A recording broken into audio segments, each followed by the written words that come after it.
अध्याय 34। घिरे हुए। राघव लोकोमोटिव से नीचे कूद गया। गाड़ी की प्लेट को कसकर पकड़ते हुए उसने विशाल मकड़ी पर जवाबी हमला शुरू किया।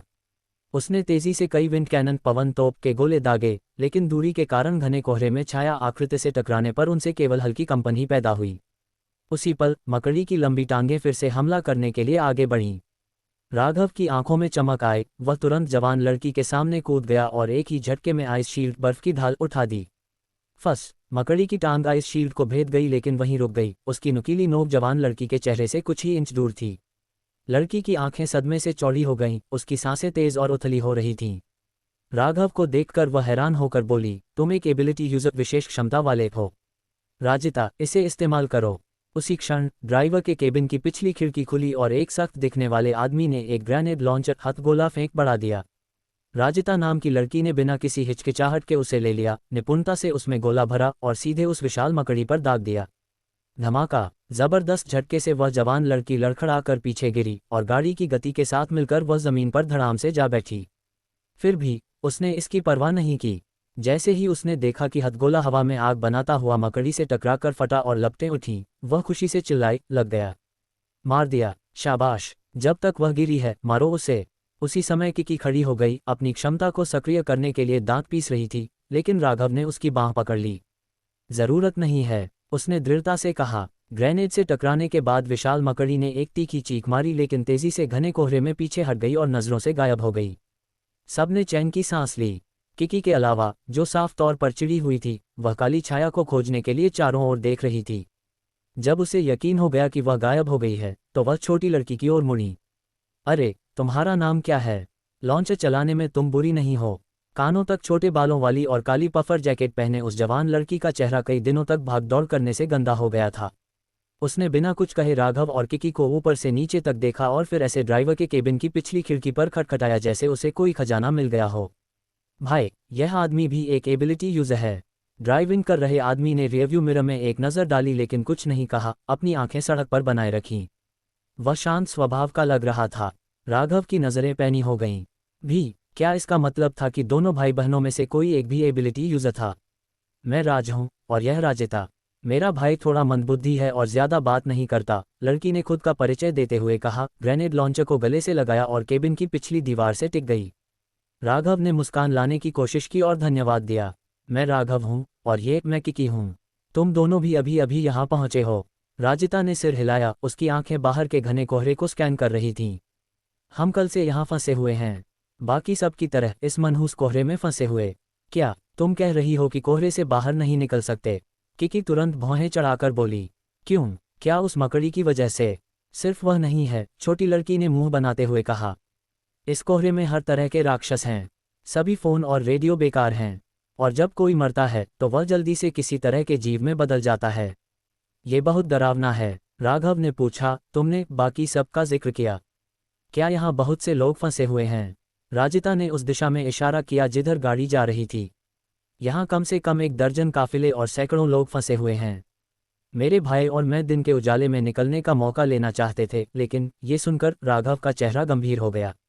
स्थिति उसकी कल्पना से कहीं ज्यादा गंभीर लग रही थी। किस तरह के राक्षस इतने सारे लोगों को बाहर निकलने से रोक रहे हैं?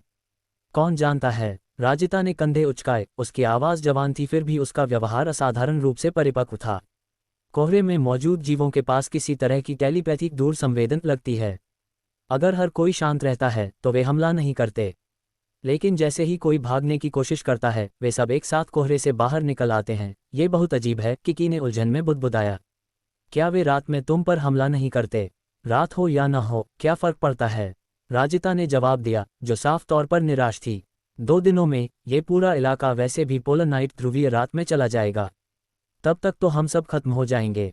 राघव ने गंभीर भाव से भाई बहनों को देखा। अगर राजिता की बात सच थी तो कोहरा पहले से ही एक स्थायी रात जैसा था, और बचे हुए लोगों के प्रति राक्षसों की आक्रामकता की कमी। ऐसा लग रहा था जैसे वे उनके साथ खेल रहे हों। इस विचार ने उसे कंपकंपी दे दी। Click click. राघव ने अपनी वॉकी टॉकी निकाली, पर पाया कि उसमें बिल्कुल भी सिग्नल नहीं था। पूनम से संपर्क करने में असमर्थ, वह केवल उम्मीद कर सकता था कि वह अपना बचाव कर पाएगी। अब हम क्या करेंगे? किकी राघव के बगल में बैठ गई, अपनी जैकेट को कसती हुई। वह थकी हुई लग रही थी। उसकी क्षमता का इस्तेमाल करने के कारण उसका चेहरा पीला पड़ गया था। मुझे नहीं पता, राघव ने जवाब दिया, राजिता की ओर मुड़ते हुए। क्या तुम लोग उसी प्लाजा में वापस जा रहे हो? राजिता ने सिर हिलाया। बाहर नहीं निकल सकते तो कोई और रास्ता नहीं है। उसने किकी पर एक नज़र डाली और पूछा, क्या तुम्हें ठंड लग रही है? किकी ने आंखें चौड़ी की और सिर हिलाया। बिना कुछ कहे राजिता ने ट्रक के पीछे रखे सामान के ढेर में से कुछ ढूंढा। थोड़ी तलाश के बाद उसे एक थोड़ा ढीला नीला स्वेटर मिला और उसने उसे बढ़ा दिया। लो, यह मेरा सबसे बड़ा वाला है। वाह, धन्यवाद टिल्डक। किकी की आंखें चमक उठी। उसने खुशी से उसे ले लिया, अपनी बेसबॉल जैकेट उतारकर स्वेटर पहना और फिर अपनी जैकेट वापस पहन ली। मेरे पास लंबी पैंट नहीं है, राजिता ने किकी की लंबी टांगों को देखते हुए एक जटिल भाव से कहा। उसकी अभिव्यक्ति लगभग ये कह रही थी, तुम्हें देखकर ही मुझे ठंड लग रही है। कोई बात नहीं, हे। किकी हंसी। ये बहुत बेहतर है, शुक्रिया, आपका स्वागत है। कुछ भी न होने से कुछ होना बेहतर था। अपनी पहले की पतली क्रॉप टॉप की तुलना में मोटे स्वेटर ने किकी को तुरंत बहुत ज्यादा गर्मी महसूस कराई। संशोधित पिकअप ट्रक खंडहर हो चुकी कारों के बीच से होते हुए एक टी आकार के प्लाजा में घुस गया। यहाँ घना कोहरा काफी कम था और राघव दूरी पर अन्य बचे हुए लोगों की गाड़ियां देख सकता था। वह इलाका, जो एक छोटे कस्बे के केंद्रीय चौक जैसा लग रहा था, दर्जनों विशेष रूप से संशोधित वाहनों से भरा हुआ था जिन्हें एक घेरे में पार्क करके एक स्थायी सुरक्षा घेरा बनाया गया था। लाइनअप में भारी ट्रक, विभिन्न जीप और ऑफ रोड वाहन और यहाँ तक कि बख्तरबंद गाड़ियां और टैंकर भी शामिल थे। लेकिन जैसे ही पिकअप प्लाजा में घुसा, एक दर्जन से ज्यादा सशस्त्र लोगों का एक समूह अचानक आगे आ गया, रास्ता रोकते हुए। बंदूकों के कॉक होने की आवाज से हवा भर गई, क्योंकि उनके हथियारों की काली बैरल राघव और किकी की ओर इशारा कर रही थी। तुम कौन हो? उनमें से एक, जिसके चेहरे पर एक निशान था और जिसकी आवाज कर्कश थी, एक अधेड़ उम्र के आदमी ने चिल्लाकर पूछा। जीवित लोग। किकी खड़ी हो गई और अपनी कमर पर हाथ रखकर आत्मविश्वास से वापस चिल्लाए। राघव भी खड़ा हो गया, उसकी नज़रें समूह पर घूम गईं। हालांकि उनके कपड़े अलग अलग थे, लेकिन उन सभी ने एक ही तरह की सामरिक बुलेट प्रूफ जैकेट पहन रखी थी, जो दर्शाता था कि वे एक संगठित सशस्त्र टीम का हिस्सा थे। ईगल, एक लंबा, ठंडे भाव वाला जवान आदमी समूह के पीछे कोहरे से बाहर आया। वह 30 की उम्र के शुरुआती दौर में लग रहा था। उसने चमकदार फौजी जूते और स्टाइलिश सामरिक गियर पहन रखे थे। सबसे अजीब बात, हालांकि, उसके गहरे रंग के धूप के चश्मे थे, घने कोहरे के बावजूद। जवान आदमी धीरे धीरे आगे बढ़ा, अपने धूप के चश्मे उतारते हुए। उसकी नज़रें ड्राइवर की सीट पर टिकी थीं। तुम दोनों फिर से? उसका नाम हिमेश था, जो यहाँ के सबसे बड़े काफिले, ब्लैक जियाओ काफिले का नेता था। 100 से ज्यादा सशस्त्र कर्मियों, जिनमें से कई उसकी सुरक्षा फर्म के पूर्व कर्मचारी थे, के समर्थन से हिमेश ने अपने बेहतर संसाधनों और उपकरणों को देखते हुए खुद को फंसे हुए बचे हुए लोगों के बीच नेता की भूमिका संभालने के लिए चुना था। क्लिक। पिकअप ट्रक का दरवाजा खुला और एक आदमी जो लोहे के टावर की तरह लंबा और ठोस था, बाहर निकला। वह 2 मीटर से ज्यादा लंबा था और जैसे ही वह बाहर निकला, राघव को महसूस हुआ कि पूरा वाहन थोड़ा ऊपर उठ गया है। राज, जो अपने 30 के शुरुआती दौर में लग रहा था, का चेहरा चौकोर था और एक डराने वाला प्रभाव था जो ये साफ कर रहा था कि उसे उलझना नहीं चाहिए। उसकी उपस्थिति ने आसपास के सशस्त्र लोगों को स्पष्ट रूप से तनाव में ला दिया। अरे, छोटी कद की राजिता ट्रक के बोनट पर चढ़ गई, अपना ग्रेनेड लॉन्चर उठाकर हिमेश पर घूरते हुए। हम तुम्हारे काफिले का हिस्सा नहीं हैं। तुम्हें क्या हक है कि तुम ये तय करो कि हम कहाँ जाएं? अध्याय 35, बचा हुआ कैंप, सर्वाइवर कैंप। हम्फ। हिमेश ने ठंडक से अपनी नाक से हवा छोड़ी, तुरंत एक पिस्तौल निकाली और उसे राजिता के सिर पर तान दिया। उसकी आवाज में जहर था, जैसे उसने कहा, अगर हम कहीं और होते तो मुझे परवाह नहीं होती कि तुम लोग खुद को मार डालते। लेकिन यहाँ कोई भी जा नहीं सकता और हम सब एक ही नाव में हैं। अगर तुम मुसीबत को आकर्षित करते हो तो सबसे पहले मैं तुम्हारे और तुम्हारे भाई पर गोली चलाऊंगा। उसी क्षण राज, जो अब तक खामोश था, अचानक आगे बढ़ा और हिमेश का हाथ पकड़ लिया। एक पल में हिमेश के सभी आदमियों ने अपनी बंदूकें उठाईं और राज पर तान दीं। हालांकि राज ने बस हिमेश की कलाई पर अपनी पकड़ कस ली, जिससे उसका हाथ नीचे झुक गया और वह ट्रिगर दबाने में असमर्थ हो गया। मुझे छोड़ो। हिमेश की आंखों में घबराहट की झलक दिखी, क्योंकि उसने खुद को छुड़ाने के लिए संघर्ष किया, सिर्फ ये जानने के लिए कि राज की ताकत अविश्वसनीय थी। भाई, राजिता ने चिंतित होकर पुकारा। स्पष्ट रूप से वह इन लोगों के साथ स्थिति को बढ़ाना नहीं चाहती थी। अपनी बहन की आवाज़ सुनकर राज ने आखिरकार हिमेश के हाथ पर अपनी पकड़ ढीली कर दी। उसका भाव शांत और अपरिवर्तित रहा, क्योंकि उसने उसे देखा। हिमेश ने दांत पीसे अपने अब दर्द करते हाथ को हिलाया। उसकी आंखों में दुर्भावना की चमक थी, क्योंकि उसने भाई बहनों को घूरा। जैसे ही वह भड़कने वाला था, उसकी नज़रें ट्रक में राघव और किकी पर चली गईं। और वे कौन हैं? उसने पूछा। हमारे जैसे ही बदनसीब मूर्ख जो यहाँ भटक कर आ गए, राजिता ने जवाब दिया। हिमेश का भाव पलक झपकते ही बदल गया, उसकी नज़रें संक्षिप्त रूप से किकी पर ठहर गईं। इससे पहले कि वह अपनी नाक से हवा छोड़ता और जाने के लिए मुड़ गया, अपने आदमियों को उसका पीछा करने का इशारा करते हुए। ईगल, उन भाई बहनों पर कड़ी नज़र रखना, अतिरिक्त आदमी लेकर आओ, हिमेश ने ठंडक भरी आवाज़ में आदेश दिया जब वे दूर चले गए।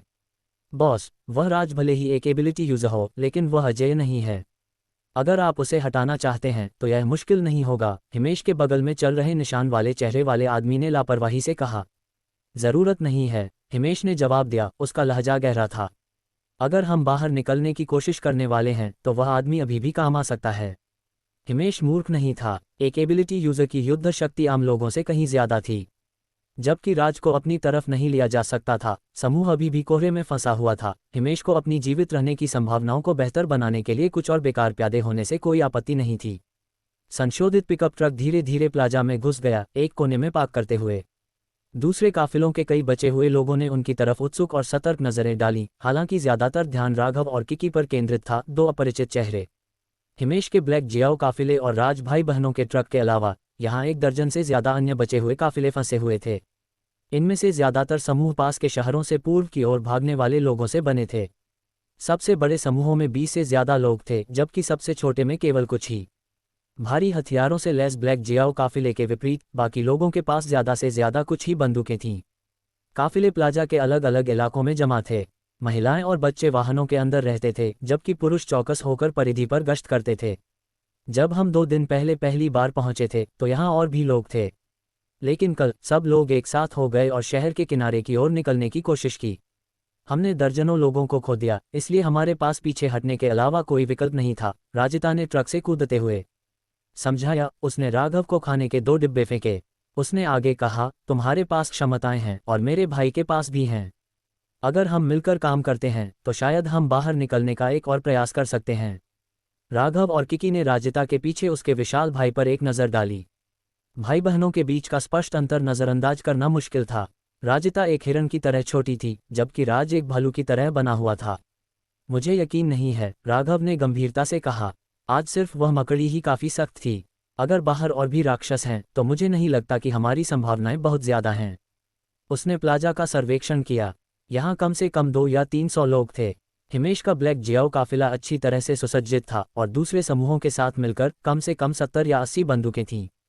अगर इस तरह की फायर पावर भी उन्हें बाहर निकालने में विफल रही थी और उन्होंने इस प्रक्रिया में दर्जनों जानें खो दी थीं, तो केवल उसे और किकी को जोड़ने से स्थिति में कोई बड़ा बदलाव नहीं आने वाला था।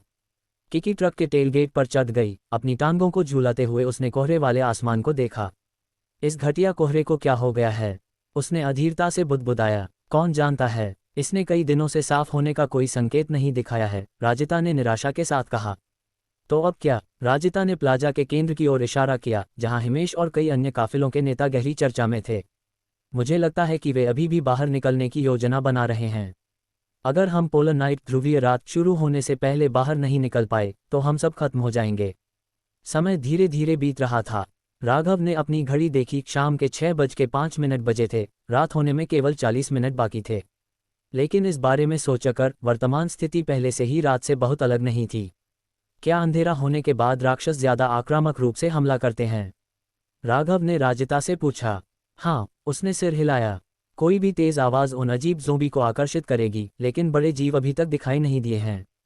इससे पहले कि वह अपनी बात पूरी कर पाती, इंजनों की दूर की गर्जना और गोलियों की आवाज़ ने अचानक बचे हुए कैंप की तनावपूर्ण शांति को भंग कर दिया।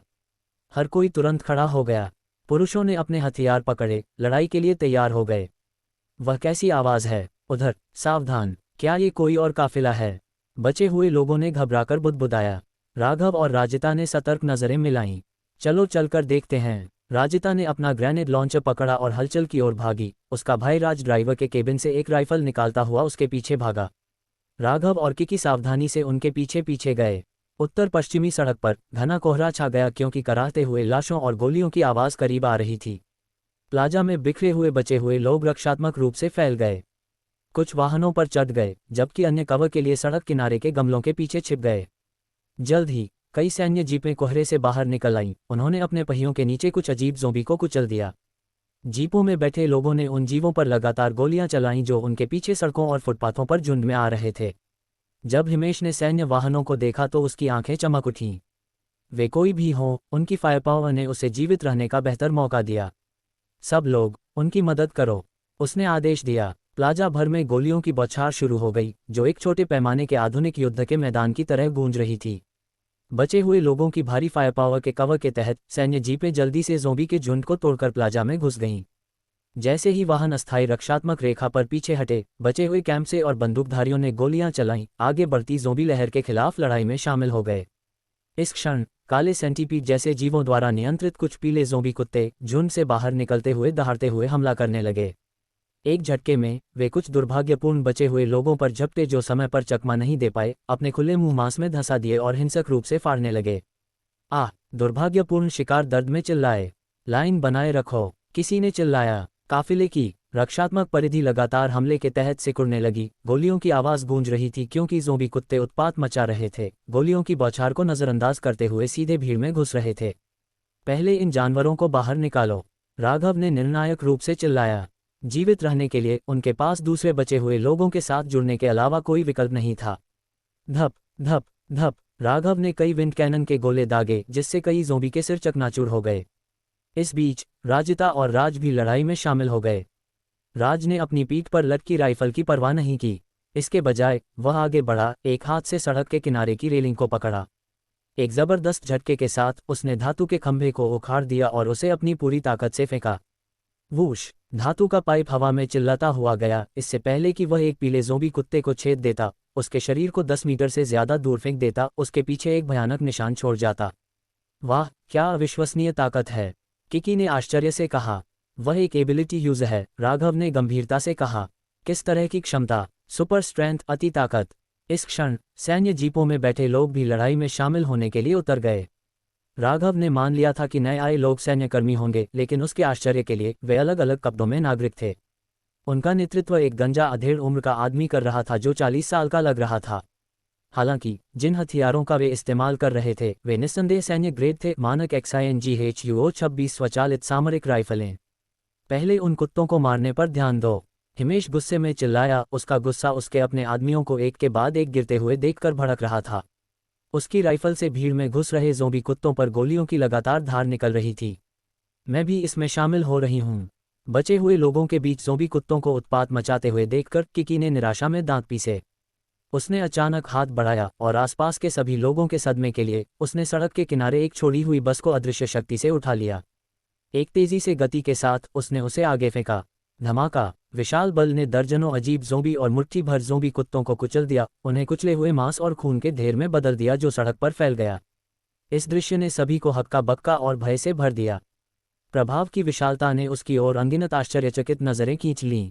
किसी ने उम्मीद नहीं की थी कि यह नया चेहरा इतना शक्तिशाली एबिलिटी यूजर होगा।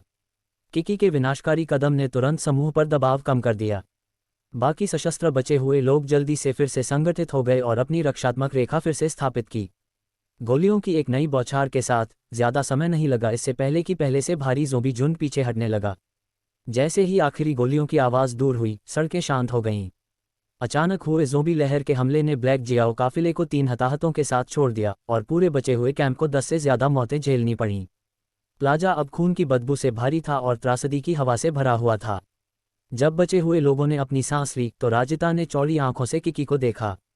वाह, तुम कमाल हो, उसने चिल्लाया। राज, जो राजिता के पीछे सुरक्षात्मक रूप से खड़ा था, ने भी राघव और किकी को एक उत्सुक और न पड़े जाने वाले भाव से देखा। इस बीच ब्लैक जियाओ काफिले के हिमेश और ईगल ने जटिल नजरें मिलाईं, उनकी आंखें किकी पर टिकी थीं। माहौल साफ तौर पर असहज हो गया था। अध्याय 36, गठबंधन। प्लाजा के केंद्र में हर काफिले के मुख्य सदस्य एक बैठक के लिए इकट्ठा हुए। जैसे जैसे रात करीब आ रही थी, कई सशस्त्र बचे हुए लोग परिधि पर गश्त कर रहे थे, चौकसी बनाए हुए।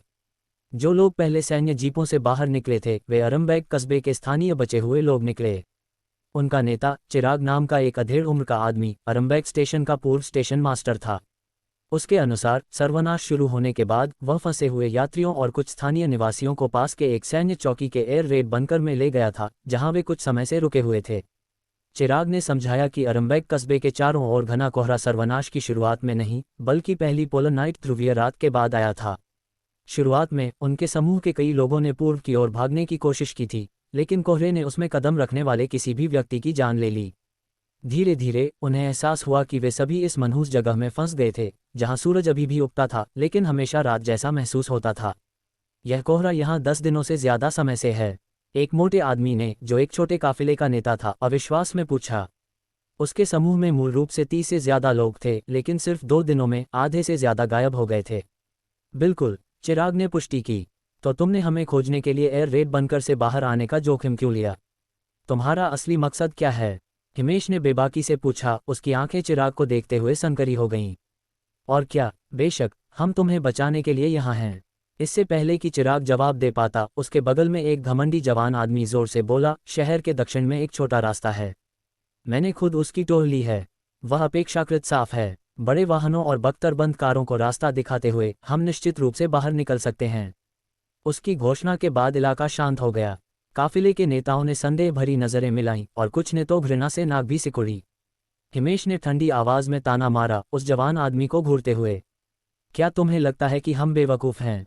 अगर बाहर निकलने का कोई रास्ता है तो तुम लोग खुद क्यों नहीं भागे? हमें बचाने के लिए इतनी दूर क्यों आए? उसके शब्दों ने सभी के विचारों को दोहराया। सर्वनाश में जीवित रहने की प्रवृत्ति सर्वोपरि थी।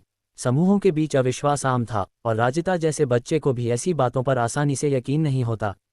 अपू, मुझे इसे संभालने दो, चिराग ने समूह को शांत करने के लिए अपना हाथ उठाते हुए कहा। उसने समझाया, ईमानदारी से कहूं, हम सभी भागना चाहते हैं। हमारे लक्ष्य एक ही हैं, इसलिए हम सुझाव दे रहे हैं कि हम सेना में शामिल हो जाएं। जितने ज्यादा लोग, बंदूकें और वाहन होंगे, हमारे जीवित रहने की संभावनाएं उतनी ही बेहतर होंगी। ये सुनकर अन्य काफिले के नेताओं ने सहमति में सिर हिलाया।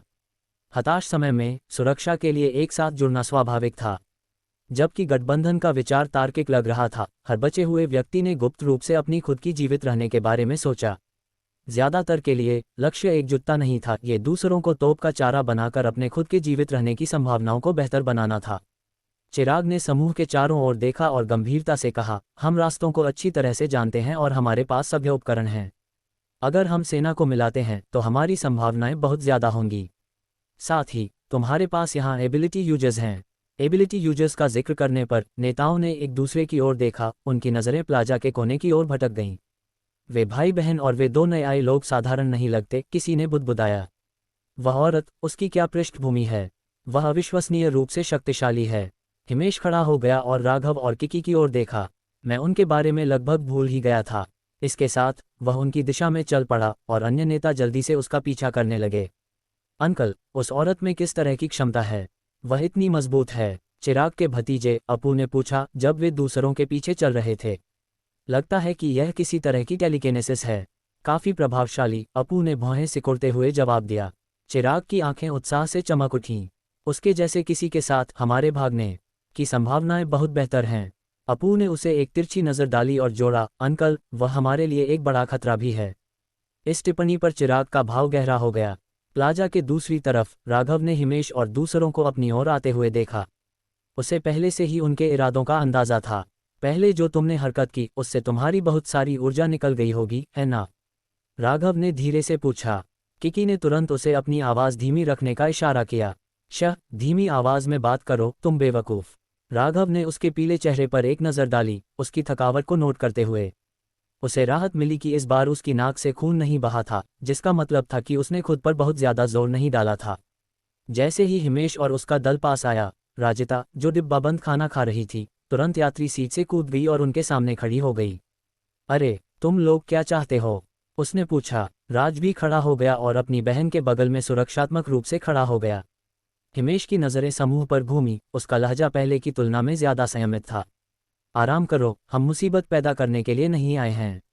बिल्कुल, काफिले के नेताओं में से एक ने जल्दी से बात की। हम यहाँ ये पूछने के लिए आए हैं कि क्या तुम हमारे साथ शामिल होकर मिलकर काम करने के लिए तैयार हो? तुम जैसे मजबूत लोगों के साथ हमारे पास यहाँ से बाहर निकलने का एक असली मौका होगा। दूसरे ने राघव और किकी को नई आशा के साथ देखते हुए जोड़ा। मिलकर काम करें? राघव ने पूछा, अपने पैरों पर खड़ा होते हुए। आपका इससे क्या मतलब है? इस क्षण चिराग और अपू पहुंचे। राघव का भाव थोड़ा बदल गया क्योंकि उसने उन्हें देखा।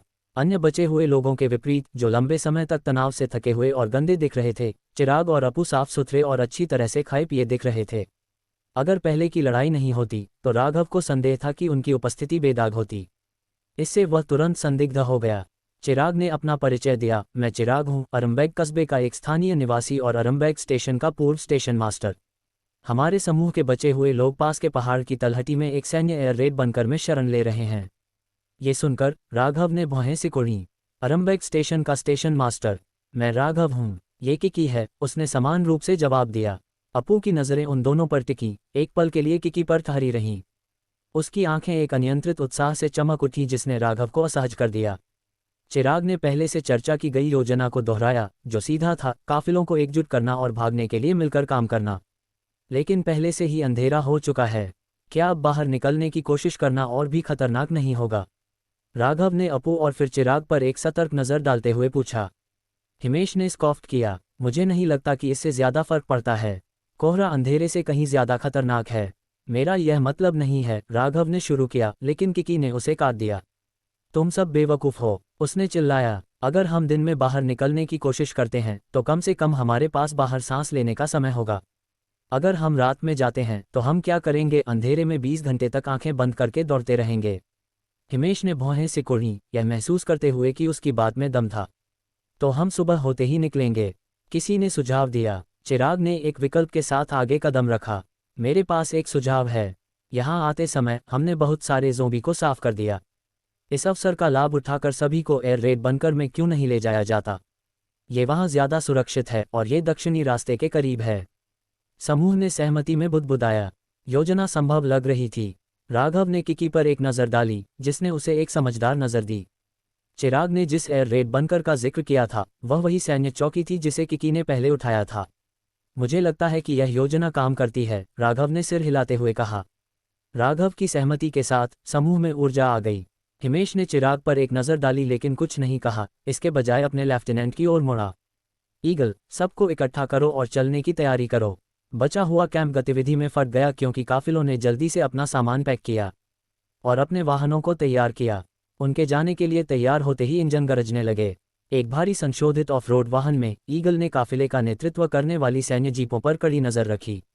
बॉस, चिराग के बारे में कुछ तो गड़बड़ है, ईगल ने बुदबुदाया। मैंने पहले ही देख लिया था, हिमेश ने एक ठंडी हंसी के साथ जवाब दिया। उसने अपनी वॉकी टॉकी पकड़ी और अपने आदमियों को आदेश जारी किए। अपनी गोलियां बचाओ और अपनी सुरक्षा स्विच बंद कर दो। सतर्क रहो। रेडियो को नीचे रखने के बाद उसने ईगल पर एक नज़र डाली और जोड़ा, वह सैन्य चौकी पहले से ही मेरी लूट की योजना का हिस्सा थी। अगर कुछ गलत होता है तो तुरंत चिराग को खत्म कर दो। ईगल की आंखें एक शिकारी रोशनी से चमक उठीं। समझ गया बॉस। काफिला चलने लगा। चिराग की सैन्य जीपों ने रास्ता दिखाया, उसके बाद ब्लैक जियाओ काफिले के भारी संशोधित वाहन थे। बाकी दर्जन भर छोटे काफिले पीछे पीछे थे। राज का पिकअप ट्रक राघव और किकी के साथ सबसे अंत में था। राजिता ने पिछली खिड़की से अपना सिर बाहर निकाला और पूछा, क्या तुम लोगों को ठंड लग रही है? बहुत ज्यादा नहीं, राघव ने जवाब दिया। भाई राघव, सावधान रहना, वे तुम्हें फंसाने की कोशिश कर सकते हैं, राजिता ने कहा। उसकी तेज सहज ज्ञान उसकी कम उम्र को गलत साबित कर रही थी। ओह, राघव रुका, फिर हल्के से आह भरी। हर कोई यहाँ से बाहर निकलना चाहता है। अगर अराजकता फैलती है तो ये हर आदमी खुद के लिए होगा। राजिता ने मुंह बनाते हुए और दृढ़ता से कहा, तो हमें एक साथ रहना होगा। मैंने तुम्हें पहले बचाया था, याद है? राघव हल्का सा मुस्कुराया और सिर हिलाया। ठीक है, हम सहयोगी हैं। अध्याय 37, चौकी। Beep beep beep beep. शाम के 6:45 अंधेरा छा गया। अरम्बैग स्टेशन पर इन्फिनिट ट्रेन, अनंत ट्रेन घने कोहरे के बीच चुपचाप खड़ी थी। ट्रेन के अंदर पूनम बेचैनी से चक्कर लगा रही थी। उसके हाथ में रखी वॉकी टॉकी से सिर्फ गहरी खामोशी आ रही थी, जिसमें हल्की सी भी सिग्नल नहीं थी, जिससे उसका दिल कसकर सिकुड़ गया। वह घबराहट से खिड़की से बाहर देखने लगी। कोहरा मानो जिंदा था, खुद को हर जगह लपेट रहा था, रात के अंधेरे को अनंत तक बढ़ा रहा था। ट्रेन की खिड़की पर जमा हुआ पाला जम गया। धुंध के गहरे भीतर ऐसा महसूस हो रहा था जैसे कोई अज्ञात भयानक सत्ता छिपी हुई हो। एक सिहरन उसकी रीढ़ से नीचे उतर गई क्योंकि अशुभ विचार उसके दिमाग में भर गए। शूश। पूनम ने ब्लैकआउट पर्दा नीचे खींच लिया। उसने तीसरी बोगी में टूलबॉक्स में से एक भरोसेमंद क्रॉबार छड़ निकाली और आत्मरक्षा के लिए उसे पकड़ लिया। चुपचाप वह सोफे से टिक गई, अपने आसपास के माहौल के प्रति सतर्क रही। वे दोनों एबिलिटी यूजर्स हैं, वे जो भी सामने आएगा उसे संभाल पाएंगे, उसने खुद से बुदबुदाया। ये पहली बार नहीं था जब राघव समय पर नहीं लौटा था। अब वह बस एक ही काम कर सकती थी, मोर्चा संभालना और किसी भी छिपे हुए राक्षस का ध्यान आकर्षित करने से बचना। वूम, तभी एक इंजन की गहरी गड़गड़ाहट वाली आवाज ने खामोशी को तोड़ दिया, कोहरे को चीरते हुए और एक हथौड़े की तरह उसके कानों से टकराए। अचानक हुआ ये शोर आसपास की चुप्पी के साथ तीखे रूप से विपरीत था, जिससे वह तुरंत हाई अलर्ट पर आ गई। वह खड़ी हो गई और ड्राइवर के केबिन में चली गई, खिड़की से बाहर झांकने लगी। उसके सदमे के लिए उसने एक दूर की पटरी पर धीरे धीरे चलती हुई एक लोकोमोटिव की हेडलाइट्स देखी। क्लिंग क्लिंग, ये देखकर पूनम ने अविश्वास में जल्दी से अपना मुंह ढक लिया। इस बीच दूसरी तरफ प्रगति उम्मीद से ज्यादा सुचारू रूप से चल रही थी। दर्जनों वाहनों का काफिला बिना किसी ज्यादा परेशानी के मुख्य सड़क पर चल रहा था। रास्ते में कुछ बिखरे हुए अजीब ज़ोंबी मिले। ज्यादा राक्षसों को आकर्षित करने से बचने के लिए टीमों ने चुपचाप कोई गोली न चलाने पर सहमति व्यक्त की। काफिला जल्द ही जंगल के एक हिस्से से निकला और आगे एक संकेत देखा जिस पर लिखा था, सैन्य प्रतिबंधित क्षेत्र, प्रवेश वर्जित। इसके तुरंत बाद एक बड़ा सैन्य अड्डा दिखाई दिया। कभी एक भारी भरकम पहरे वाली चौकी, सैन्य अड्डा अब उजाड़ था, पहाड़ की तलहटी में परित्यक्त पड़ा था। उसके चारों ओर एक उदास खामोशी थी। लंबी दीवारों वाली चौकी के अंदर बचे हुए लोगों का एक समूह जो वहां छिपा हुआ था। उन्होंने भारी स्टील के गेट खोले, बाधाओं को हटा दिया और काफिले को एक एक करके अंदर जाने दिया। अब तक रात पूरी तरह से छा चुकी थी। अनगिनत वाहनों की फ्लडलाइटों ने लूटी गई चौकी को रोशन कर दिया। आंगन में कुछ अलग की गई जीपें और एक TFV 602 बैरल वाला भारी टैंक, जिसका एक ट्रैक टूटा हुआ था और लक्ष्य प्रणाली हटा दी गई थी, बिखरे पड़े थे। हालांकि सबसे ज्यादा ध्यान खींचने वाली एक क्षतिग्रस्त आयरन गार्ड 3 सैन्य हमला मेज थी। हे भगवान, क्या ये सच है? चश्मे पहने एक जवान आदमी जो स्पष्ट रूप से काफिले का टेक एक्सपर्ट था, ब्लैक जियाओ काफिले के एक वाहन से कूदकर बाहर निकला। उसकी आंखें तुरंत चमक उठीं। ये पहले से ही टूटा हुआ है, चिराग ने जवाब दिया, क्योंकि उसने अपने आदमियों को गेट बंद करने का निर्देश दिया। पास आकर उसने जोड़ा, पिछली पोलर नाइट से पहले स्टारफ्लीट पूरी तरह से खाली हो गया था। ये चीज अब सिर्फ एक कबाड़ का ढेर है। हमने इसमें से सभी उपयोगी हिस्से निकाल लिए हैं। किसी ने उसके शब्दों पर संदेह नहीं किया। फिर भी बहुत से लोगों ने पहले कभी इतने करीब से सैन्य ग्रेड मैच नहीं देखे थे, और जल्द ही जिज्ञासु बचे हुए लोगों की भीड़ उसके चारों ओर इकट्ठा हो गई। रिजू, ईगल, जांच करो कि क्या कुछ उपयोगी बचा है। जो कुछ भी ले सकते हो ले लो, हिमेश ने अपने विशेष दल को निर्देश दिया, उनकी विशेषज्ञता पर विश्वास करते हुए। भले ही वह सिर्फ कुछ उपयोगी बख्तरबंद स्टील था, उनके पास काफिले की मरम्मत के लिए उच्च गति काटने वाले उपकरण तैयार थे। तुम्हें बुरा तो नहीं लगा? हिमेश ने चिराग से पूछा, माहौल का अंदाजा लगाते हुए। बिल्कुल नहीं, चिराग ने एक शर्मनाक मुस्कान के साथ जवाब दिया, सहमत होते हुए। फिर चिराग ने अपनी नज़र पास के एक पहाड़ की ओर मोड़ी। वहां एक विशाल संरचना साफ दिखाई दे रही थी, एक बड़ा एयर रेड बनकर। इसका प्रवेश द्वार, जो मोटी स्टील के दरवाजों से सील था, सालों तक मौसम के संपर्क में रहने के बावजूद भी अविश्वसनीय ताकत और स्थायित्व का एहसास करा रहा था। हमारे पास 46 लोग हैं।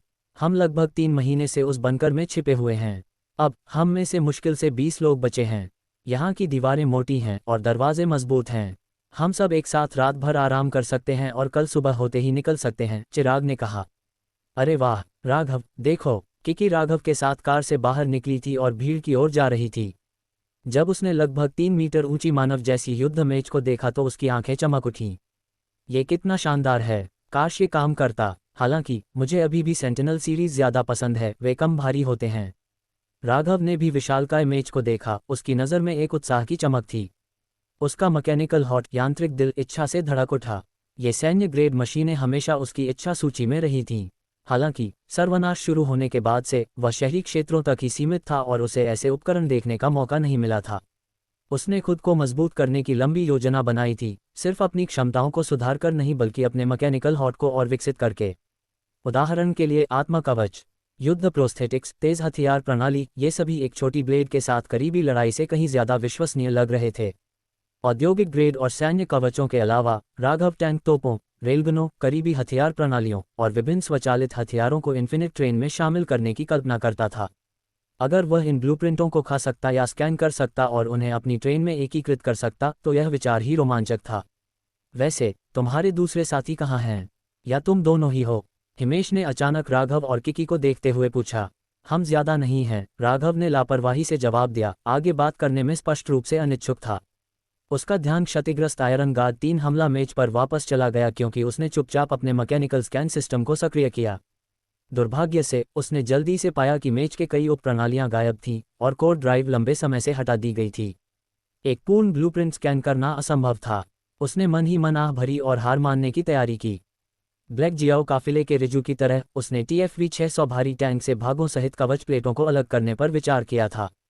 हालांकि उपकरणों या जनशक्ति के बिना वह केवल अपनी डिवॉप भक्षण क्षमता पर भरोसा कर सकता था। तुम ज्यादा नहीं हो, हिमेश ने एक भौं उठाए और बेबाकी से सुझाव दिया, मेरे काफिले में क्यों नहीं शामिल हो जाते? मैं सुनिश्चित करूंगा कि तुम हथियारों और भोजन से अच्छी तरह से सुसज्जित हो। तुम्हारा क्या विचार है? उसका सीधा प्रस्ताव हालांकि ढीठ था, परिस्थितियों को देखते हुए उचित था। यहां तक कि चिराग और अन्य काफिले के नेताओं ने भी मिश्रित नजरें डालीं। इस स्थिति में इतनी खुले तौर पर लोगों को भर्ती करना निस्संदेह आक्रामक था। लेकिन ब्लैक जियाओ काफिले का आत्मविश्वास निराधार नहीं था। एक मध्यम आकार की सशस्त्र टीम के रूप में उनकी जीवित रहने की क्षमता मजबूत थी, जो उनके गियर से स्पष्ट था। उनके पास बख्तरबंद कारें, ट्रक, टैंकर और यहां तक कि समर्पित तकनीकी कर्मी भी थे। कई छोटी टीमों ने पहले से ही सुरक्षा के लिए उनके साथ जुड़ने पर विचार किया था। आखिरकार सर्वनाश की अराजकता में कौन एक मजबूत समर्थक नहीं चाहेगा?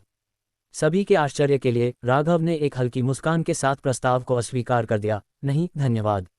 राघव के इनकार ने हिमेश के भाव को तुरंत बदल दिया। उसकी आंखों में गुस्से की एक झलक चमकी।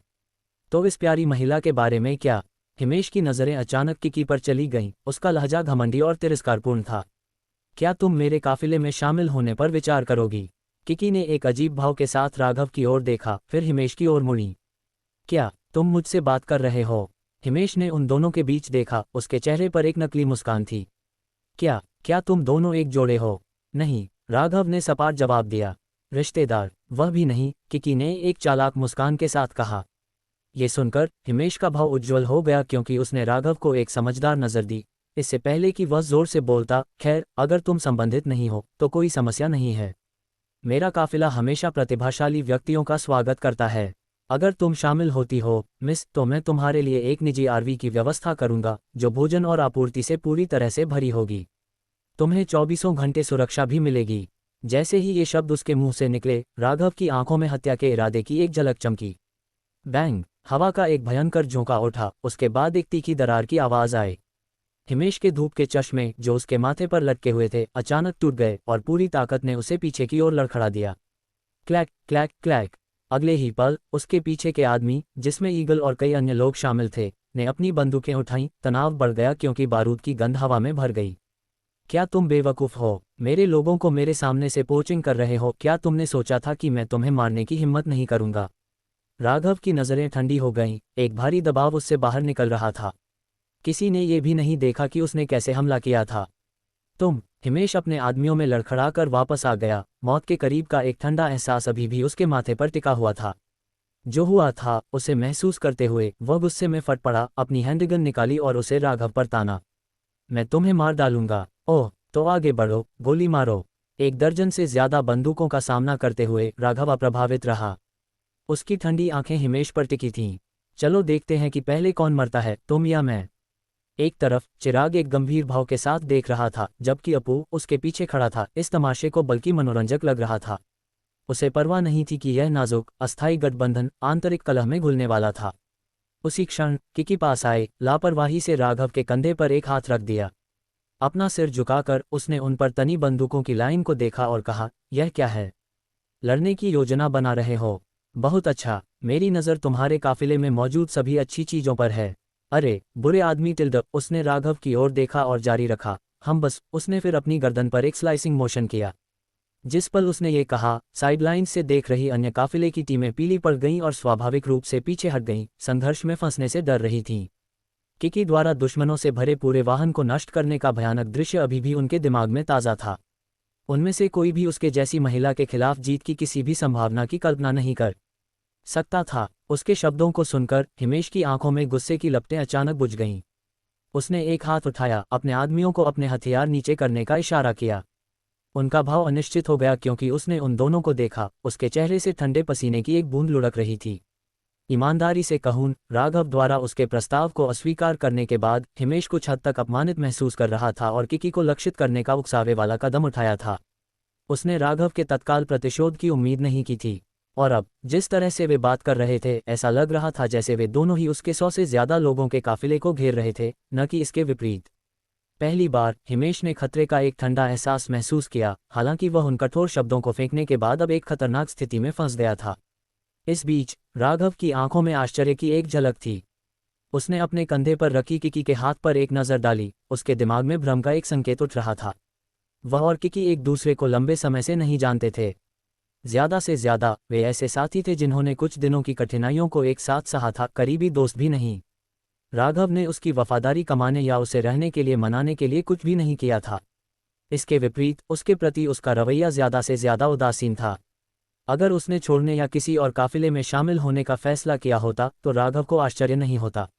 लेकिन हिमेश की घमंडी हरकतों का सामना करते हुए राघव के पास जवाब देने के अलावा कोई विकल्प नहीं था।